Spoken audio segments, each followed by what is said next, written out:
नहीं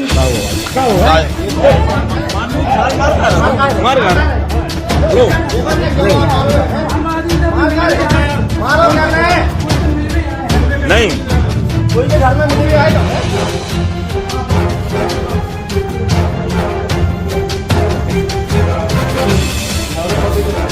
जी बना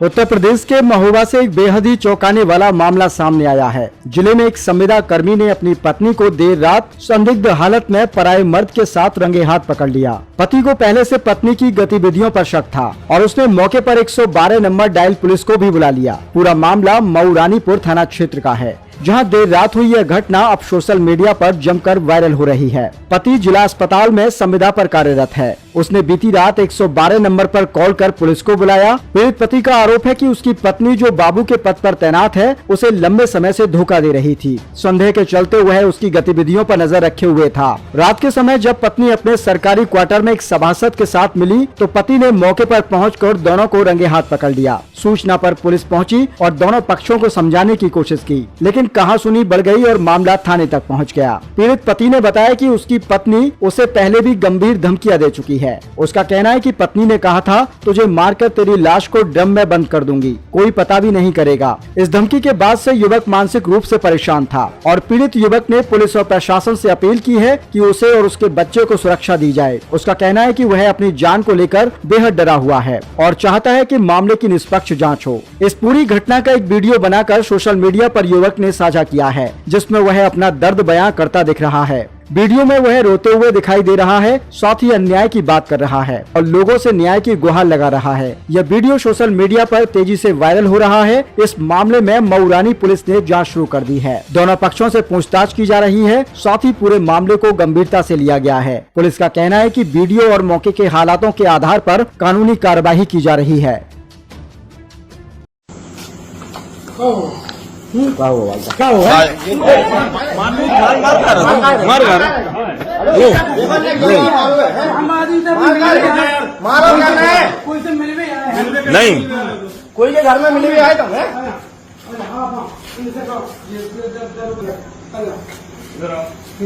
तुम्हारे पति जी बना वीडियो तुम्हारे पति ने शिकायत करी है। तुम्हारे पति ने शिकायत करी है मेरे घर में कोई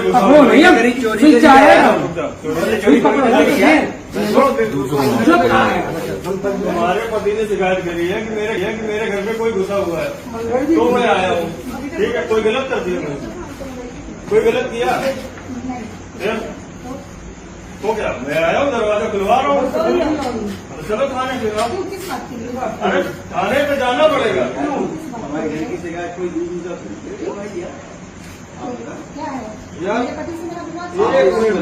अरे अब नहीं, अब बिल्कुल नहीं बताएंगे, जड़ो बिल्कुल नहीं बताएंगे। हम लोग आ रहे ना। हेलो हाँ देखना एटीट्यूड देखो भाई आदमी को।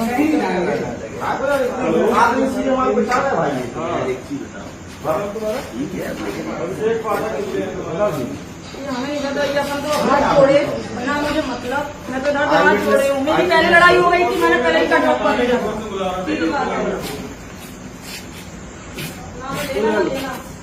क्या? अरे बेचारा दीदी अब बता, मैंने कहा मेरी पहले लड़ाई हो चुकी थी, मेरे को मतलब वीडियो बना रहे, दीदी बना रही वीडियो। मेरी भाई से बन हुआ है वो। नहीं बात नहीं करी मुझे आप जो तुम ये धक्का मुक्की ये काम खराब किया, ये काम खराब किया, कुछ गलत काम हो रहा था क्या? हम अपनी बातचीत करने आए होंगे, आने लगता क्या? क्या काम किया मैंने गलत? तुम वीडियो वीडियो में गलत है, गलत है, गलत है। क्षेत्र में हो, कोई क्षेत्र नहीं हो ग्रुप कर रहे हैं। हम तो मिल भी है, चलो देखो है यार, आदमी मित्र मेला नहीं हो सकती क्या? समय के जब आए, हम अपने बाहर से आए, उन्होंने बुलाया। ठीक है, तुम बाहर से आओ ना। अरे मैम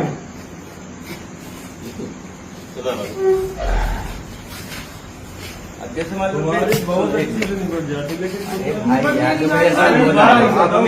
वीडियो बना रहा है कोई हमारे साथ। बिल्कुल बनाएंगे, एक मेरी बात तो कोई सुनो, बात नहीं। एक मेरी बात तो सुन हमें सका सुनना ही नहीं है, हमें थाने में देना है तुम्हें। एक बात तो सुन सका आप हमारी हमें सुनना ही नहीं है। एक बात हमें नहीं सुनना है, ढंग से एक मिनट, बैठो। बात कर रहा था। बिल्कुल नहीं सुनना। हमारी बात सुनो अभी। बात तो समझ लो कौन चीज की बात तो करी जा सके भाई साहब।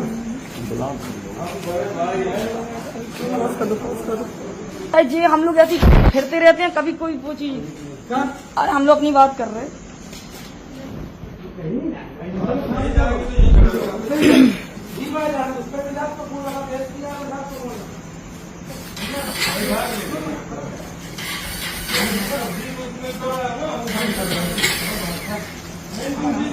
भोपाल जिला अस्पताल में काम करता हूँ संविदा में। मेरी पत्नी जिसका नाम रितु वर्मा है वो जीजीआईसी मोगरानीपुर में बाबू है। मैंने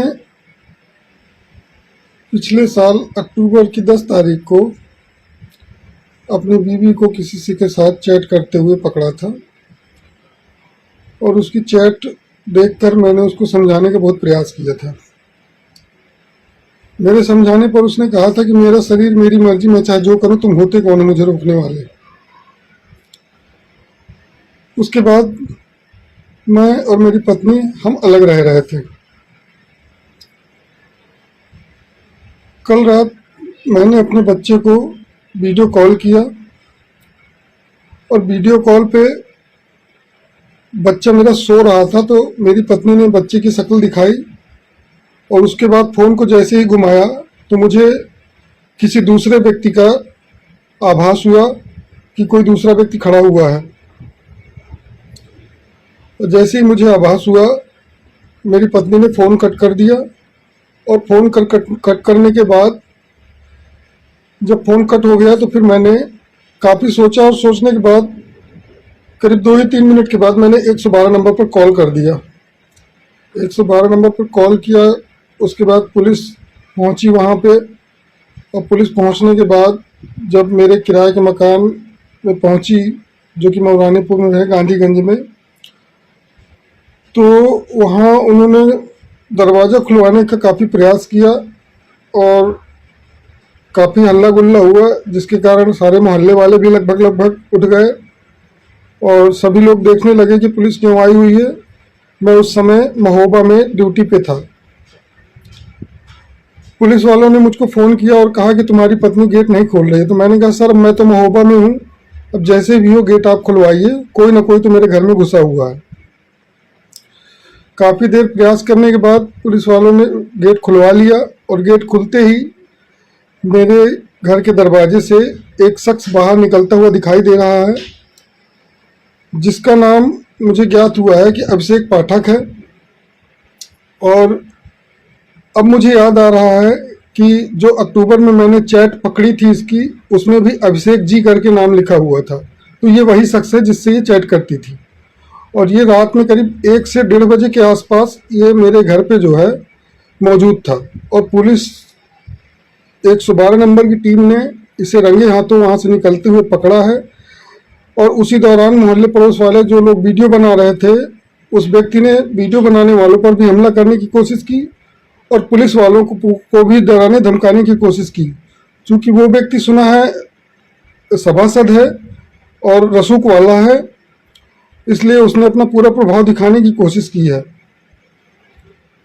दोस्तों मैं केवल ये चाहता हूँ कि मेरी पत्नी को जिसके साथ रहना हो रहे, मुझे कोई फर्क नहीं पड़ता, लेकिन मेरे बच्चे को कुछ नहीं होना चाहिए। मेरा बच्चा मुझे मिल जाए, उसको नाजायज संबंध रखने ही किसी के साथ रखे, क्योंकि अभी तक तो मुझे शक था, अब क्लियर हो गया है कि वो ऐसी ही है। और इसके पहले भी मैं कई बार उसको पकड़ चुका हूँ, रात में किसी न किसी से बात करते हुए कई बार समझा चुका हूँ। हर बार मैंने माफ़ किया है, इग्नोर किया है, लेकिन उसने कभी भी आज तक अपनी गलती नहीं मानी। हमेशा मेरे ऊपर ही प्रेशर बनाती रही और मेरे घर वालों को दहेज हिंसा और घरेलू हिंसा के मामले में फंसाने की धमकी देती रही और खुद आत्महत्या करने की धमकी देकर मुझको चुप करा लेती थी। लेकिन इस बार हद हो गई, घर के अंदर किसी को घुसेड़ लिया। इतनी बेशर्मी, और अभी भी मानने को तैयार नहीं है कि उसने कुछ गलत किया है। उल्टा मुझे धमकी दे रही है, उल्टा मुझसे कह रही है कि उखाड़ लिया जो उखाड़ना है, और जो उखाड़ना है उखाड़ लो, जो बन पड़े कर लो। अब तो तुम्हें जेल भिजवा के रहूंगी, या तो मैं जेल जाऊंगी या तो तुम्हें जेल भिजवा के रहूंगी। मुझे समझ नहीं आ रहा मैंने किया क्या है। अगर मैंने कुछ गलत किया है तो मुझे जेल में डालिए, लेकिन अगर इसने कुछ गलत किया है तो इससे मुझे और मेरे बच्चे को बचाइए। मुझे अब इसके साथ नहीं रहना है, और जो भी फैसला होगा मुझे मंजूर है, लेकिन मुझे अब इसके साथ नहीं रहना है, क्योंकि अब मुझे भरोसा नहीं है। हो सकता है अगर मैं इसके साथ रहने का प्रयास भी करता हूं तो कल के दिन मेरा भी बॉडी जो है या मेरे बच्चे की बॉडी किसी ड्रम में मिले, और मैं ऐसा बिल्कुल नहीं चाहूंगा। तो इसलिए मेरा प्रशासन से अनुरोध है कि मेरी इस विनती को स्वीकार करें और दोनों के खिलाफ उचित कार्रवाई करने की कृपा करें, जिससे मुझे न्याय मिल सके। अन्यथा की स्थिति में मेरे साथ कुछ भी हो सकता है, कुछ भी हो सकता है, कुछ भी हो सकता है। मुझे धमकी दे रही है कि मैं मर जाऊंगी, तुम्हारा और तुम्हारा परिवार पूरा फंस जाएगा, मैं फंसा के जाऊंगी। सोशल मीडिया के माध्यम से एक वीडियो प्रकाश में आया है, जब ज्ञात करने पर पता चला कि थाना मऊ रानीपुर का है, जो कि एक युवक एक युवती के घर से निकलता दिखाई दे रहा है, और बरबन पर सूचना मिली थी, जहां पर मौके पर पीआरबी पहुंच करके उस व्यक्ति को और थाना पुलिस लेकर के आई, और वो युवती द्वारा आकर के थाने पर एक लिखित प्रार्थना पत्र दी कि मेरे पेट में दर्द था और मैंने दवा के लिए बुलाया था, और मैं इस पर कोई कार्रवाई की आवश्यकता नहीं है। और जो युवक है तो किसी भी पक्ष से किसी भी प्रकार की कोई तहरीर नहीं आई है, और जो वीडियो जिसमें वायरल हो रहा है उसकी जांच की जा रही है। जांच के उपरांत आवश्यक विधिक कार्रवाई की जाएगी। पति ने भी सर एक वीडियो वायरल किया, उसने आरोप लगाए हैं, इसकी क्या करें? जो उनके पति ने जो भी आरोप लगाया है और जो वायरल हो रहा है, उनके द्वारा कोई थाने पर आकर के किसी भी प्रकार की कोई तहरीर या शिकायती प्रार्थना पत्र नहीं दिया है। आने पर आवश्यक कार्रवाई की जाएगी। सर पार्टनर की फोटो भी वायरल हुई है अवैध स्मैश के साथ, उससे क्या कार्रवाई की जाए? इसके ज्ञात करने पर पता चला कि ये 9-10 महीने का पुराना वीडियो है, फिर भी इसकी जांच करके आवश्यक विधिक कार्रवाई की जाएगी।